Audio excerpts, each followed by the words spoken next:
kita akan membahas sebetulnya apa itu lingkup ilmu dan profesi teknik bioenergi dan kemurgi ya. Karena mungkin kalau Anda lihat di internet pun jarang program studi itu. Ya, tetapi kan program studi itu dibuat mestinya karena ada kebutuhan. Apakah kebutuhan negeri atau kebutuhan setempat. Nah, dalam hal ini kebutuhannya kebutuhan negeri sebetulnya. Nanti kita bisa lihat kenapa kita butuh itu. Oke, next. Ya, slide berikut. Oke, pertama karena kalian sebetulnya semua mahasiswa Fakultas Teknologi Industri. Saya nggak tahu apakah sebetulnya kalian sudah dikenalkan kepada apa itu industri. Jadi kita mengenal dulu apa yang sebetulnya disebut industri. Jadi industri sebetulnya adalah beda dengan pabrik ya. Industri adalah kelompok usaha produktif yang menghasilkan produk serupa atau sejenis.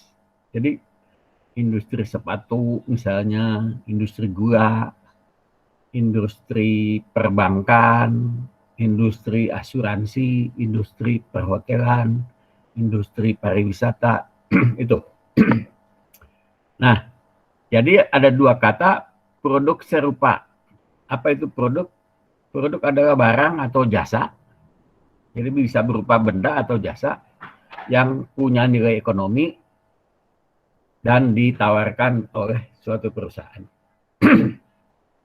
Lalu istilah produktif sebetulnya memiliki pengertian senantiasa, jadi dari waktu ke waktu memenuhi keperluan dan kepuasan konsumen, kemudian efisien dalam penggunaan kekayaan alam atau sumber daya, termasuk sumber daya finansial, sumber daya manusia, dan sebagainya, dan efektif di dalam menghasilkan produk.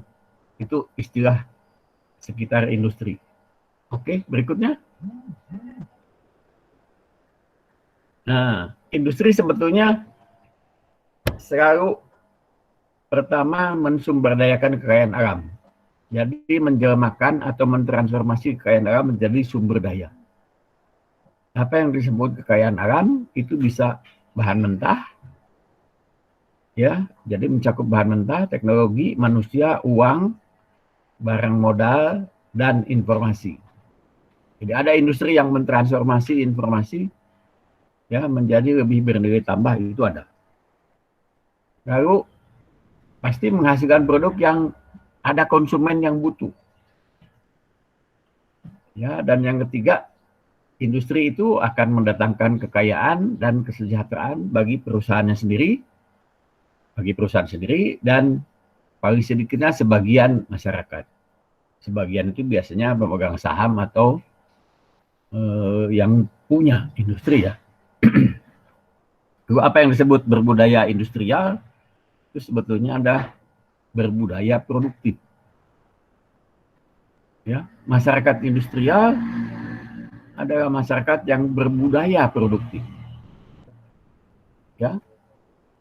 Jadi nanti kita bisa lihat bahwa misalnya di Inggris itu sepak bola sudah menjadi industri.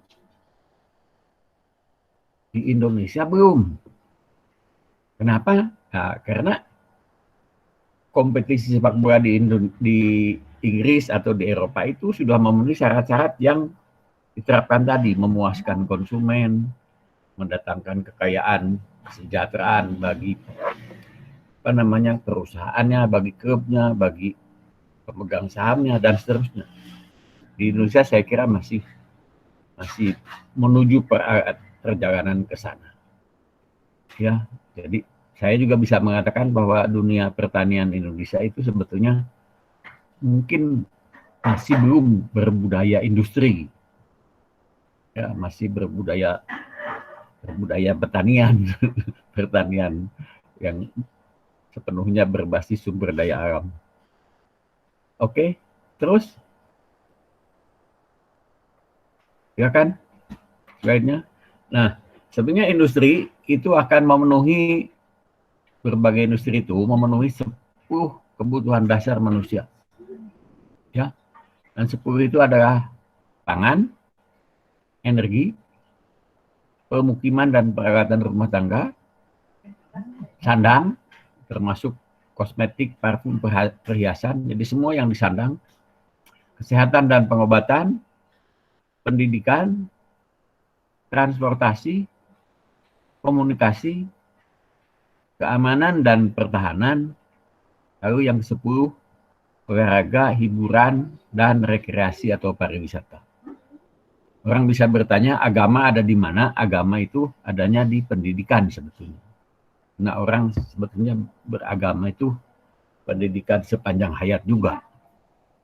Oke, next. Selanjutnya. Nah, industri itu dibagi kelompok utama. Jadi di zaman mula-mula muncul peradaban, ya mungkin di abad pertengahan. Yang muncul pertama adalah industri budidaya. Itu bidang pertanian, perkebunan, kehutanan, peternakan, perikanan. Dulu memang mungkin disebutnya bukan industri, masih subsisten ya. Masih pokoknya apa adanya. Tapi sekarang saya kira di barat itu sudah semuanya menjadi industri. Lalu muncul juga industri ekstraktif. Itu adalah industri yang sifatnya gali-galian. Pertambangan mineral, logam, mineral non-logam, batu bara, minyak dan gas bumi, panas bumi, dan sebagainya. Itu yang primer, yang di hulu. Lalu muncul industri sekunder. Itu adalah sebenarnya industri fabrikasi. Ya, industri fabrikasi adalah industri yang mengubah bahan mentah menjadi produk di dalam sarana yang berwujud bengkel. Kira-kira seperti itu awalnya. Dan itu terbagi dua. Ya, industri manufaktur dan industri proses. Lalu ada industri utilitas. Itu industri yang menghasilkan listrik, air bersih, dan kadang-kadang bahan bakar seperti gas kota. Lalu ada industri konstruksi, konstruksi bangunan, konstruksi berat, konstruksi perdagangan khusus, dan sebagainya. Ya, next, terusnya. Nah, jadi konstruksi berat itu seperti jalan raya, pelabuhan, pabrik, dan sebagainya. Konstruksi perdagangan khusus adalah seperti instalatur listrik, instalatur pipa air, dan sebagainya. Nah, itu kelompok industri sekunder. Lalu kelompok industri tersier yang muncul sesudah industri sekunder, itu semuanya industri jasa. Industri transportasi dan komunikasi. Jadi ini berlainan ya. Transportasi itu jasa transportnya, bukan alat transport. Alat transport itu di industri fabrikasi. Demikian juga komunikasi itu jasa komunikasinya. Telkom misalnya. Bukan handphonenya. Handphonenya itu produksi industri fabrikasi. Lalu ada industri perdagangan. Itu biasanya rantai dari distributor, grosir, pedagang eceran. Lalu ada industri keuangan. Itu biasanya perbankan, asuransi, bursa efek, piagam saham, dan sebagainya. Lalu ada industri pemerintahan. Nah, kita bisa juga menilai apakah misalnya pemerintahan di Indonesia, baik nasional maupun daerah, itu sudah bisa disebut industri. Itu tergantung bagaimana pelayanannya, bagaimana memuaskan konsumennya, gitu ya. Jadi kita sebut saja industri pemerintahan. Lalu industri jasa lain itu pendidikan, pelayanan, kesehatan, pariwisata, perhotelan, hiburan, konsultan, reparasi mesin, penciptaan dan pewujudan teknologi. Tuh. Ya, oke, itu pembagian industri. Nah, kita sekarang pindah ke kita ada di industri mana sebetulnya? Ya, silakan. Ya. Slide berikut. Nah, kita sebetulnya seluruh fakultas teknologi industri sebetulnya bidangnya adalah industri fabrikasi. Industri yang mewujudkan produk barang dengan menggarap dan mengolah bahan mentah di dalam sarana yang berwujud fisik pabrik atau bengkel. Itu dua, terbagi atas dua subsektor besar, itu industri manufaktur dan industri proses. Banyak juga orang bilang industri proses kimia, tergantung. Tapi dua-duanya sebetulnya maknanya sama. Nah, nanti kita bisa bedakan apa industri proses, apa industri manufaktur. Jadi industri manufaktur itu adalah industri yang tahap utama transformasi bahan mentah menjadi produknya, ya, adalah peristiwa mekanik atau fisik. Itu memotong, mengiris, menggiling, mencampur makroskopik, menganyam atau menenun, mengecor, menempa, mencetak, membentuk, merakit. Pokoknya semua yang bisa dikerjakan manusia. Ya. Karena memang asalnya dari manufaktus, dibuat dengan tangan, akhirnya jadi manufaktura, dan sekarang manufaktur.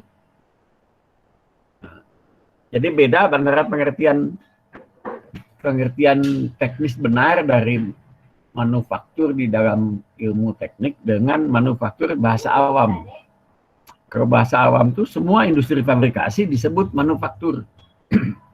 Ya, manufaktur artinya dilakukan besar-besaran di pabrik dengan mengerahkan tenaga buruh. Jadi tadi ya, industri itu banyak, fabrikasi kadang-kadang disebut juga industri manufaktur. Nah, dalam hal itu industri manufaktur disebut industri manufaktur diskret, industri proses disebut manufaktur kontinu, ya, atau industri manufaktur proses, begitu. Oke, silakan slide berikut. Bedanya sekarang apa definisi industri proses kimia?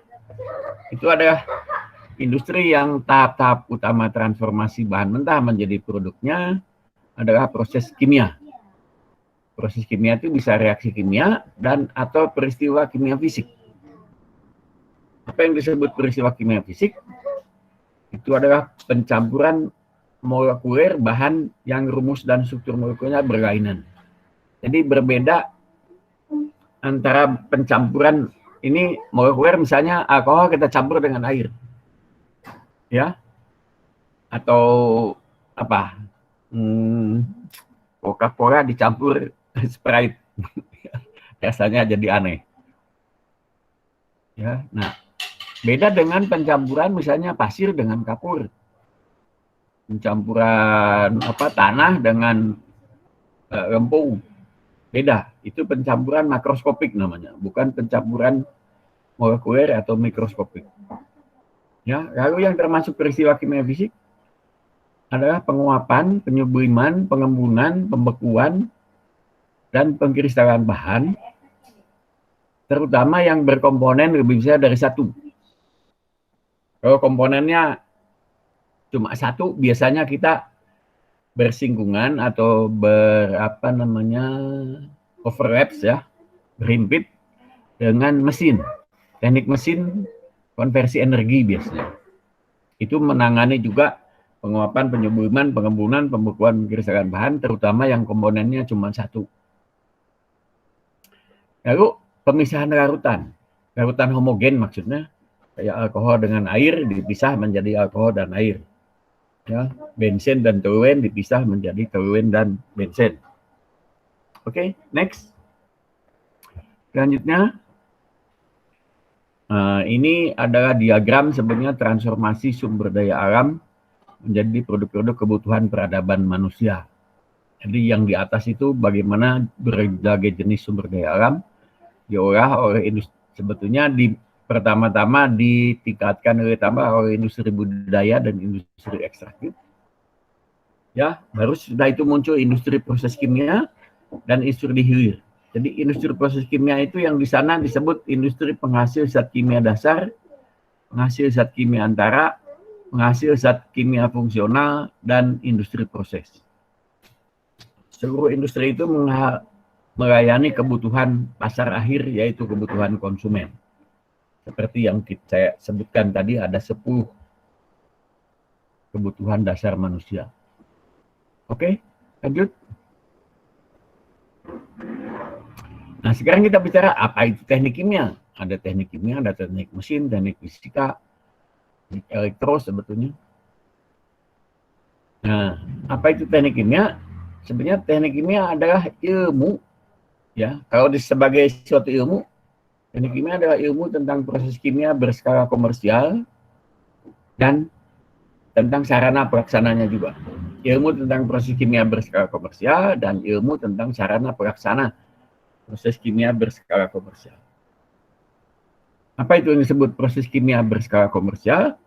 Itu adalah pengolahan yang memanfaatkan reaksi kimia dan peristiwa kimia fisik untuk mengolah bahan itu sebenarnya mengubah keadaan, kandungan energi atau komposisi bahan sehingga menghasilkan produk yang karena nilai gunanya dapat dijual secara menguntungkan. Ya, itu sebenarnya berbeda antara disiplin besar teknik kimia dengan kimia murni, beda. Kimia murni sebenarnya ilmu yang menjelaskan peristiwa-peristiwa alam yang ada sifat kimiawinya. Ya, peristiwa-peristiwa kimia yang ada di alam.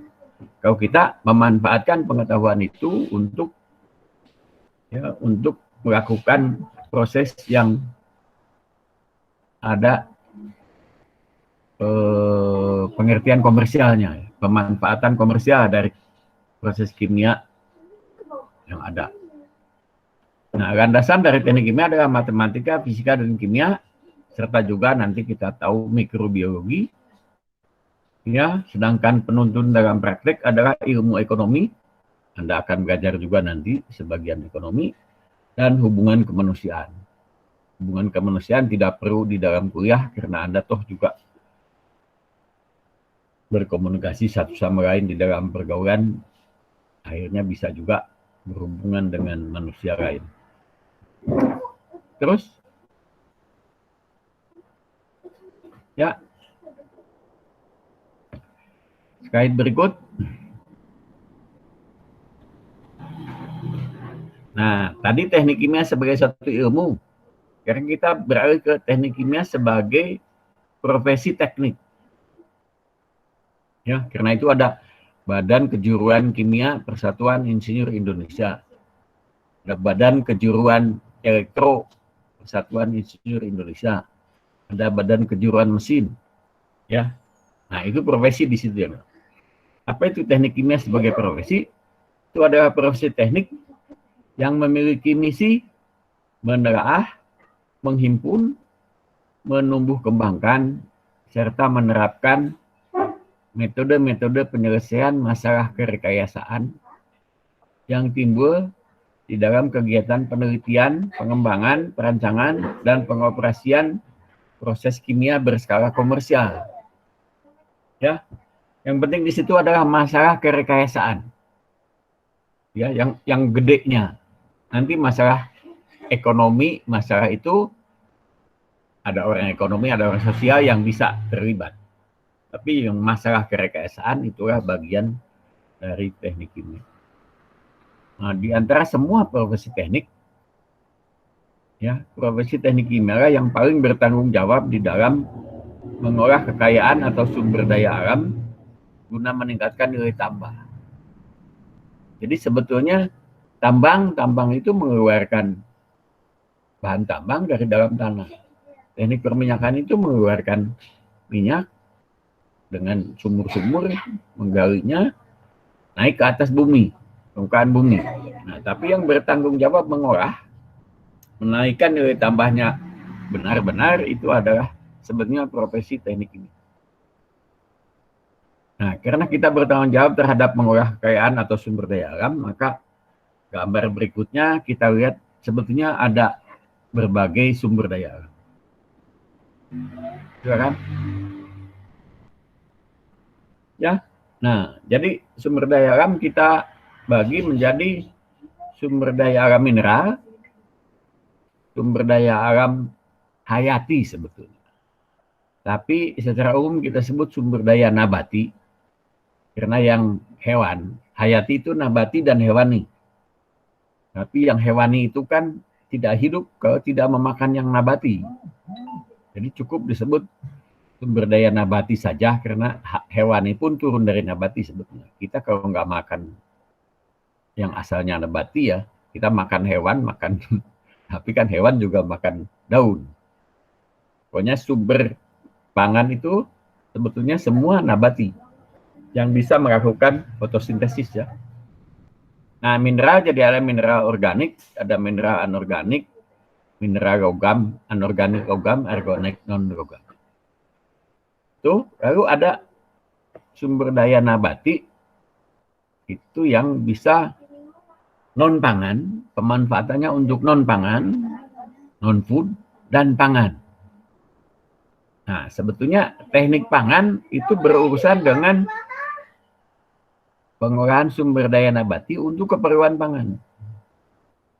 Yang non pangan itu yang ditangani oleh teknik bioenergi dan kemurgi. Silakan. Next. Jadi apa itu teknik bioenergi dan kemurgi? Kemurgi itu asalnya dari kata Inggris kemurgi. Itu adalah cabang teknik proses kimia yang bermisi itu. Sama ujungnya menghimpun, menumbuh kembangkan, menerapkan metode penyelesaian masalah kerekayasaan yang timbul di dalam kegiatan penelitian, pengembangan, perancangan, dan pengoperasian proses kimia berskala komersial yang bedanya di situ, mengolah sumber daya nabati atau hayati untuk keperluan non-pangan. Karena energi itu non-pangan, jadi sebetulnya bioenergi itu termasuk di dalam istilah kemurgi.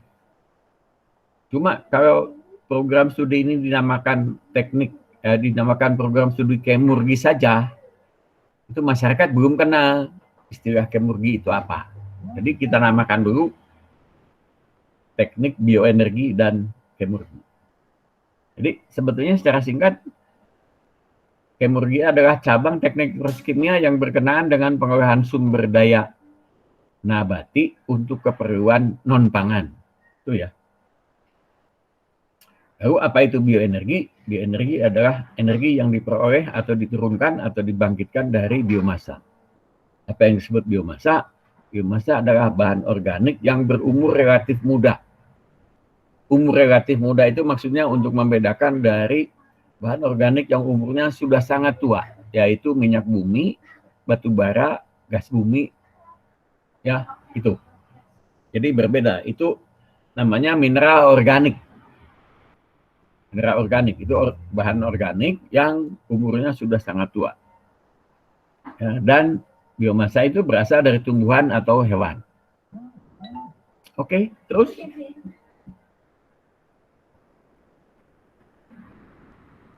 Ya.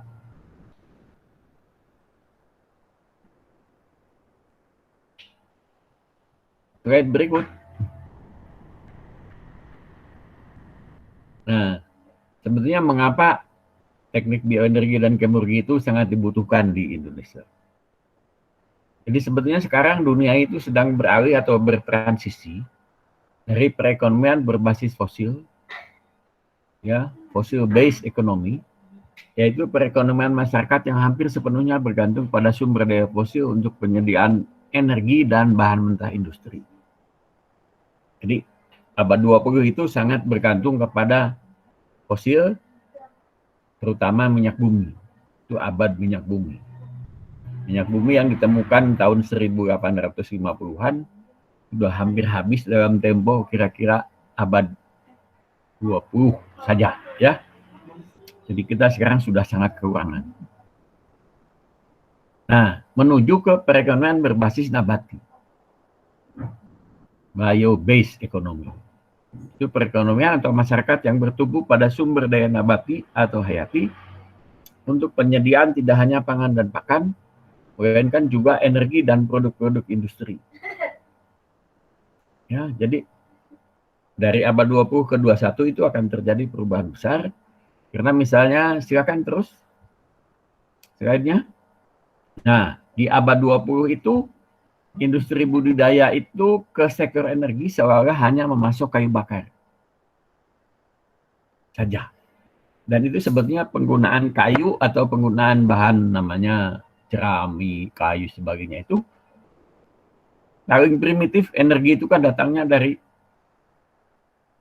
kayu bakar, ya. Jadi salah satu kemampuan paling primitif manusia kan bikin api lalu membakar kayu. Ya, industri budidaya selama ini memasok terutama pangan dan pakan. Lalu sebagian juga memasok material dan bahan kimia untuk manufaktur, untuk konstruksi, untuk industri proses kimia. Jadi memasok kayu konstruksi, memasok kayu untuk manufaktur, memasok kertas, ya, aneka jenis kertas, bahan tisu dan sebagainya itu dari industri budidaya. Ya, fungsi utama yang besar itu memasok bahan-bahan pangan dan pakan. Nah, di abad 21 itu akan berubah. Next. Karena ada tuntutan ke arah energi lebih besar. Ya, pangan dan pakan tetap besar, tapi ke arah energi menjadi kebutuhannya bukan kayu bakar sebetulnya, tetapi bahan bakar nabati namanya. Bahan bakar nabati, jadi bukan, sebenarnya kayu bakar bukan disebut bahan bakar nabati karena itu tidak diolah sama sekali. Ya, bahan bakar nabati atau bahasa Inggrisnya biofuels, dan kemudian listrik. Ya, karena listrik dan bahan bakar bermutu tinggi, jadi bahan bakar yang hasil olahan, itu sebenarnya adalah dua kebutuhan masyarakat di bidang energi. Apapun juga sumber energinya yang dibutuhkan masyarakat hanya dua itu. Ya, listrik atau bahan bakar bermutu tinggi. Jadi sumber listrik kan bisa air terjun, tenaga air, tenaga angin, tenaga surya, tapi toh ya ujungnya harus jadi listrik. Ya, sumber bahan bakar bisa minyak bumi, bisa itu, tapi ujungnya harus bahan bakar bermutu tinggi. Misalnya LPG, gas kota, bensin, kerosin, aftur, dan sebagainya. Nah, kebutuhan akan bahan kimia dan material juga akan bertambah besar karena nanti kita industri kemurni dituntut untuk menggantikan industri petrokimia. Oke, terus. Nah, jadi ada 4 pilar perekonomian berbasis nabati. Itu tergambar di sana bahwa sumber daya nabati atau bioresources itu akan diubah oleh kelompok industri yang namanya biorefineries atau kilang nabati. Ya, dari kilang minyak bumi nanti kita beralih ke kilang nabati. Dan ada industri besar adalah food and feed, itu pangan dan pakan, industri besar, sektor industri yang besar. Lalu bahan bakar nabati atau biofuel. Ya.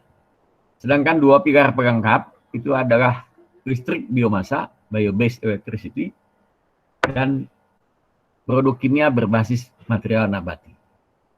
Itu karena dua pilar pelengkap ini sebetulnya kecil saja dibanding yang biofuel maupun food. Nah, mengapa demikian? Karena sebetulnya kalau industri ya, industri bio-based itu sebenarnya mungkin nanti mengambil bahan mentahnya itu 10% saja sudah cukup. Nah, listrik dari biomasa juga sangat bermanfaat, tapi toh nanti tidak memasok terlalu besar karena sebagian besar listrik datangnya dari sumber daya non-nabati. Jadi tenaga air, tenaga angin, ombak laut, panas bumi, nuklir, tenaga surya, dan lain-lain. Ya, karena itu listrik dari biomasa itu bukan pilar besar. Nah, itu yang akan menopang bio-based economy. Ya, next. Silakan. Nah, perkembangan ke arah perekonomian berbasis nabati itu sebetulnya peluang emas bagi Indonesia yang selama ini kan kita ketinggalan dari negara-negara lain. Ya, dari negara tetangga, Malaysia, Thailand, apalagi dari Korea, Taiwan, Jepang, dan Eropa. Nah, peluang emasnya di mana? Karena Indonesia adalah negara tropik berlahan potensial luas dan berkeanekaragaman hayati dahsyat, kata orang. Bukan lagi besar. Orang bilang keanekaragaman hayati Indonesia itu dahsyat. Kita darat nomor 2 di dunia, hanya kalah oleh Brazil. Dan darat dan laut itu nomor 1 di dunia. Ya, di Indonesia tanaman tumbuh lebih cepat dan lebih besar, lalu bermacam tumbuhan multifungsi tersimpan di dalam keanekaragaman hayati negeri. Ya, siapa yang memberi? Ya sebetulnya yang Maha Kuasa.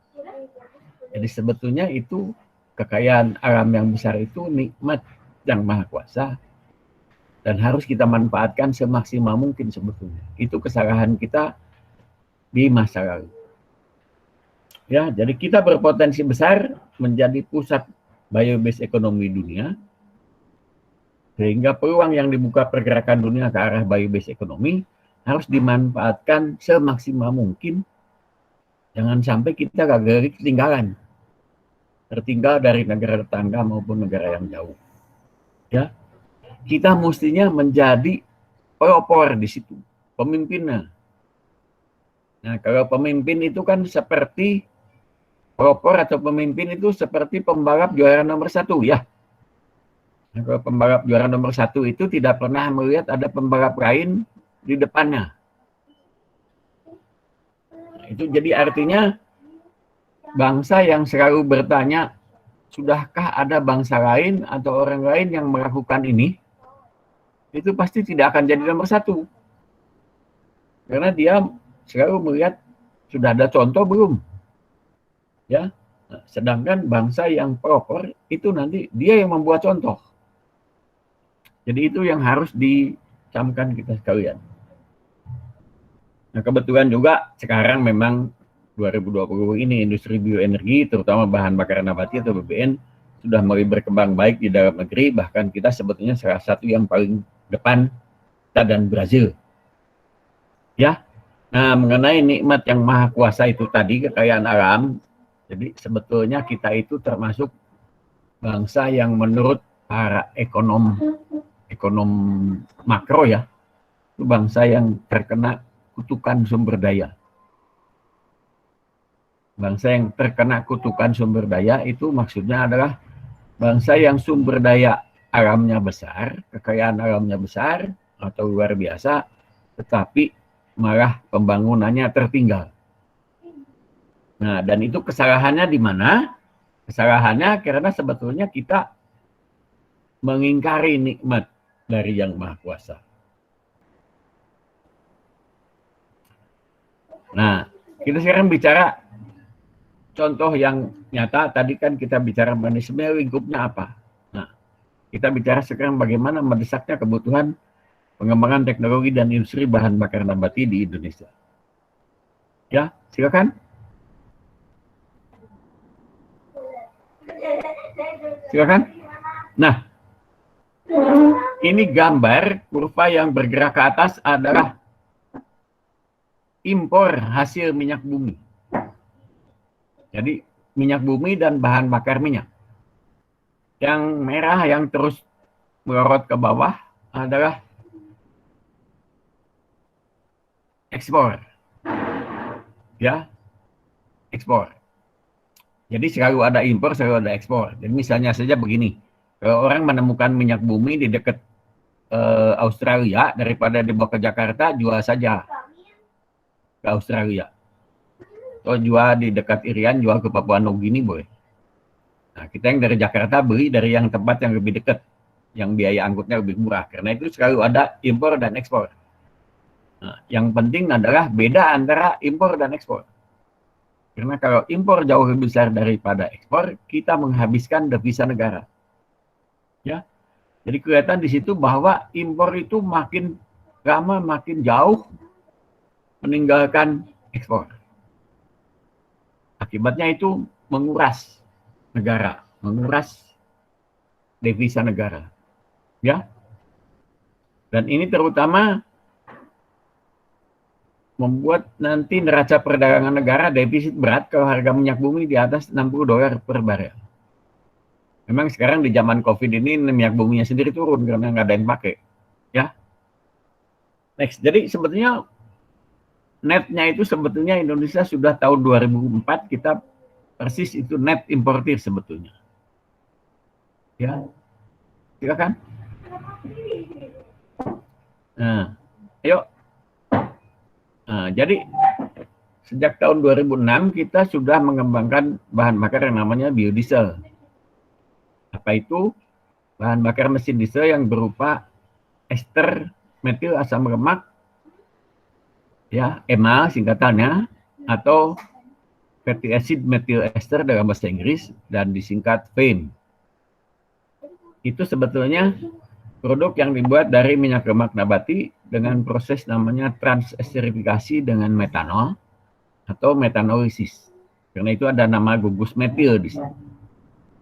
Produk ikutannya adalah glycerin. Bahan bakar ini kompatibel dengan solar, jadi maksudnya bisa dicampur pada segala perbandingan dengan solar, lalu memiliki daya lumas lebih baik. Juga berkadar belerang hampir nihil. Ya, jadi bebas belerang.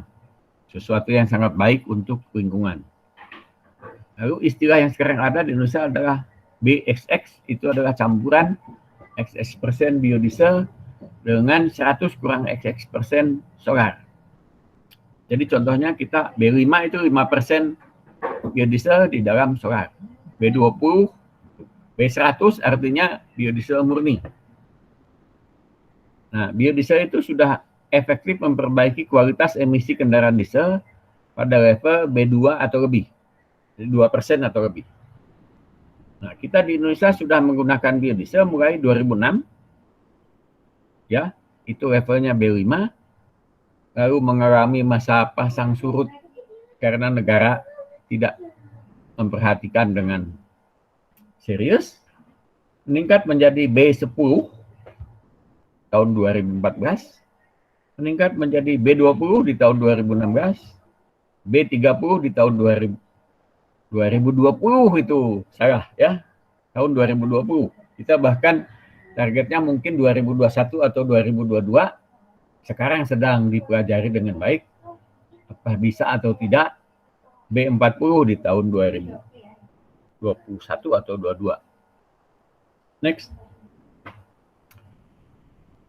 Silakan. Ya. Nah, ini defisit dan surplus neraca perdagangan Indonesia tahun 2014 sampai 2019. Anda bisa lihat bahwa sektor migas sebetulnya udah lama defisit. Ya. 2014 minus, 2015 minus, 2016 minus, 2017 minus, 2018 minus. Yang sebetulnya membantu neraca itu sebenarnya sektor non migas. Ya, positif. 2018 tiba-tiba anjlok sehingga jadi negatif.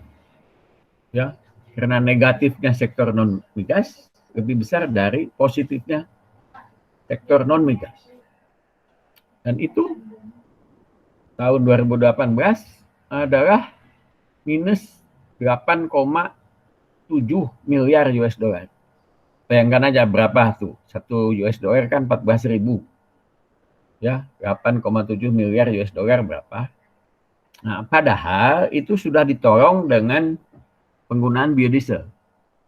Jadi, penggunaan biodiesel B20 di dalam tahun 2018 itu sebenarnya mengurangi defisit sebesar 1,88 miliar US dollar. Pada tahun 2019 itu sebetulnya diharapkan Nanti hitung-hitungannya 3 miliar US dollar.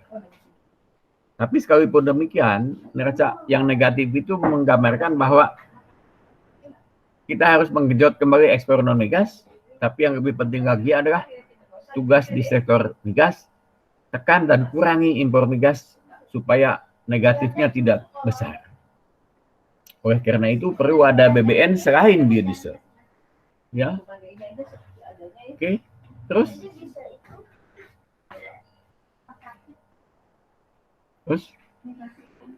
Nah, apa sebetulnya yang sedang dilakukan sekarang? Itu adalah memanfaatkan kesangat miripan asam lemak dengan hidrokarbon. Jadi, kalau kalian lihat semua yang di kiri, ya, yang disebut asam palmitat, itu asam lemak rantai karbonnya 16. Jadi C15H31COOH. Yang di bawahnya itu pentadekan, C15H32. Itu sebenarnya bedanya apa? Bedanya cuman yang palmitat itu ada COO di kanan, menyusup. Ya, menyusup. Jadi kalau itu dihilangkan, maka kita akan mendapatkan pentadekan. Kalau CO2-nya dihilangkan, kita dapat pentadekan. Asam palmitat adalah asam lemak yang paling banyak terdapat di dalam minyak sawit. Lalu yang di kanan, asam laurat. Lalu di bawahnya undekan. Ya, tadi saya lupa, pentadekan adalah komponen utama minyak diesel atau solar. Yang di kanan, undekan, itu kelihatan bahwa kalau asam laurat dihilangkan COO-nya yang di sebelah kanan itu akan menjadi undekan. Asam laurat adalah komponen utama minyak kelapa dan minyak inti sawit. Undekana adalah komponen utama aftur. Aftur adalah bahan bakar pesawat terbang turbin gas. Jadi bahan bakar pesawat terbang jet dan bahan bakar pesawat propeller, tetapi propellernya turbin. Ya. Jadi sebetulnya gambar itu mengatakan bahwa kalau kita bisa menyingkirkan CO2 dari COOH-nya asam lemak, maka asam lemak akan berubah menjadi hidrokarbon. Jadi sebetulnya itulah minyak bumi terbarukan. Ya. Dan kesuksesan kita memakai biodiesel selama ini sebetulnya memang ditentukan bahwa asam lemak itu rantai panjangnya adalah hidrokarbon. Oke. Jadi itu produksi solar dan aftur. Nah, kalau produksi bensin itu mulainya dari asam olet. Asam 9 oktadekanoat. Jadi rantai karbonnya 18, ada ikatan rangkap di karbon nomor 9 dan 10. Ya, asam olet adalah asam yang 40%, jadi minyak sawit itu 40% asam palmitat, 40% asam olet. Nah, banyak di dalam sawit, kalau kita panaskan sampai kira-kira 500 derajat, maka dia akan terdekarboksilasi, CO2-nya hilang, lalu merengkah menjadi hidrokarbon yang lebih kecil. Jika diolah sedikit lagi, kita akan dapat menghasilkan bensin, ya bensin. Dan kalau yang dimasukkan bukan asam lemak tapi minyak, maka gliserolnya akan berubah menjadi LPG. Ya, jadi dari minyak lemak kita bisa membuat semua jenis bahan bakar BBM. Tapi dari nabati, karena itu namanya BBN. Dan sebutannya bukan hidrokarbon tapi biohidrokarbon. Ya. Next. Nah, kita itu sekarang adalah penghasil minyak lemak nabati terbesar di dunia. Ya, minyak sawit.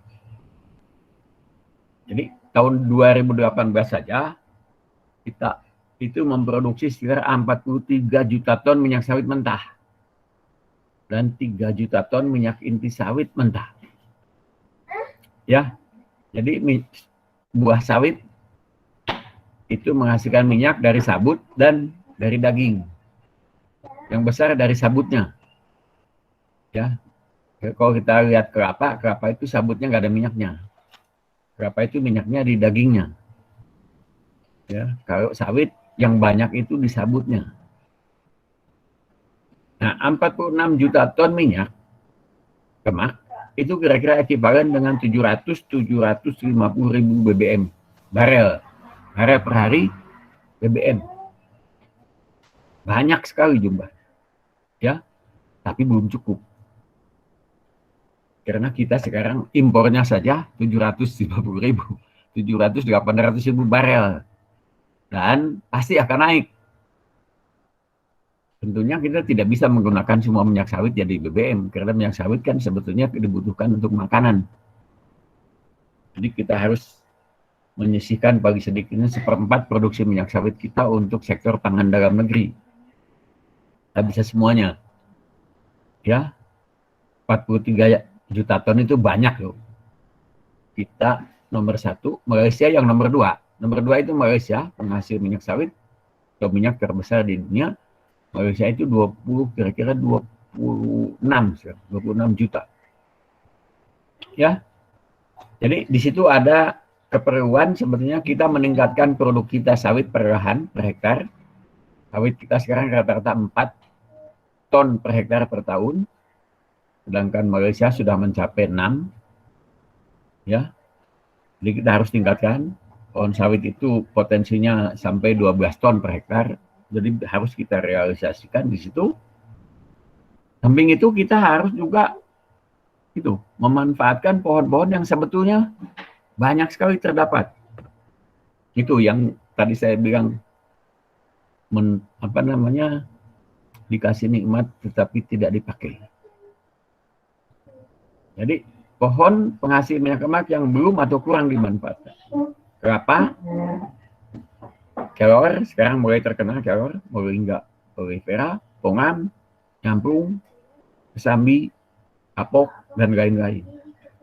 Sebenarnya banyak sekali ya pohonnya. Next. Nah, ini teknologi utama konversi minyak lemak nabati ke BBM biohidrokarbon. Itu mau bikin diesel nabati, mau bikin aftur nabati, mau bikin bensin nabati. Semuanya itu sebetulnya sekarang dikembangkan di ITB, di Teknik Kimia ITB. Nah, sekarang sebagian sebetulnya nanti ada di Teknik Bioenergi dan Geologi, ada yang di Teknik Kimia. Ya, dan ini sangat menjadi perhatian pemerintah sehingga sebetulnya sekalipun tidak menamakan diri pusat unggulan IPTEK, ya pusat IPTEK-nya bahan bakar nabati biohidrokarbon itu sebenarnya di ITB. Ya, jadi besok sebenarnya saya bicara karena sebetulnya Dirjen Dikti itu akan membentuk akan memberi pusat unggulan IPTEK ke IPTEK nabati ke Universitas Maliku Saleh di Lok Sumawe, itu universitas negeri yang ada di Lok Sumawe. Saya diminta besok bicara untuk mengarahkan kemana kira-kira pusat unggulan IPTEK itu harus berkembang. Ya, kenapa? Ya karena sebetulnya kita yang mendahului di bidang pengolahan nabati menjadi ke arah energi, dan kita juga nanti akan juga bergerak ke arah bahan kimia ya. Next. Nah, jadi panorama teknologinya itu saya gambarannya begitu kira-kira ya. Yang hijau itu sekarang sudah diterapkan dalam industri. Yang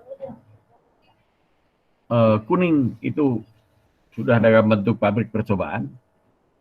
Jadi misalnya bulan ini kita, bulan depan mungkin akhir Agustus atau September di kampus, bukan di kampus, kita akan punya pabrik bensin nabati dari sawit 1.000 liter per hari. Ya, jadi kecil. Yang sudah ada sekarang di kampus di Bandung itu 10 liter sehari. Itu kita tingkatkan jadi 1000 dan mungkin nanti sebetulnya harusnya meningkat menjadi sekitar 100.000 liter. Nah, dengan demikian itu nanti tiap daerah bisa punya pabrik seperti itu. Oke, jadi ini kira-kira panorama teknologi yang akan menuju tahun 2025. Kira-kira begitu. Next. Nah, jadi penutup dari paparan saya ini, saya bisa katakan bahwa industri penggilingan minyak bumi dan petrokimia itu adalah industri jam 1 siang. Mengapa jam 1 siang? Karena itu adalah industri yang sekarang masih di atas. Matahari jam 1 siang itu kan di atas ya. Jadi masih di masa-masa kejayaan. Tapi jam 1 itu sebenarnya petunjuk sudah mulai menggelincir ke barat menuju terbenam. Ya. Jadi umur pengabdian akan menuju ke akhir. Nah, industri bioenergi dan kemurni adalah industri jam 5 subuh. Jadi, mengapa jam 5 subuh? Karena masih gelap, belum kelihatan. Tapi dia sedang merayap naik dan menuju ke puncak. Ya. Jadi itu orang bilang itulah industri masa depan.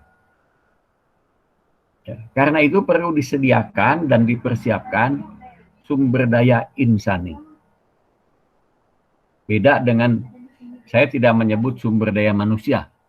Karena kalau sumber daya manusia itu lebih mengartikan kepada otot, manpower. Ya. Sumber daya insani. Jadi yang dipakai adalah insannya, otaknya. Jadi kita perlu sumber daya insani profesional untuk menangani masalah-masalah itu tadi, kerekayasaan yang timbul di dalam kegiatan penelitian, pengembangan, perancangan, dan pengoperasian teknologi dan industri bioenergi dan kemurni. Ya, jadi untuk itulah sebetulnya ada program studi teknik bioenergi dan kemurni. Dan program studi ini adalah yang pertama di Indonesia. Ya, dan kita juga bilang, ya yang lain nggak usah bikin-bikin dulu lah. Nanti kalau kebutuhan sudah nyata benar berapa, kita akan silahkan aja. Tapi toh sekarang sudah mulai Ristek, Kementerian Ristek, Pendidikan Tinggi, Badan Riset Inovasi Nasional sudah melihat bahwa ini kebutuhan masa depan, jadi mereka sudah mempersiapkan juga. Karena itulah besok itu ada webinar tentang pembentukan pusat unggulan iptek sumber daya nabati untuk Universitas Maliku Saleh. Ya, saya kira ini slide terakhir ya. Habis itu kan terima kasih. Nah, ya. Jadi itu paparan saya. Nah, silahkan kalau mau ada yang tanya apa saja. Boleh.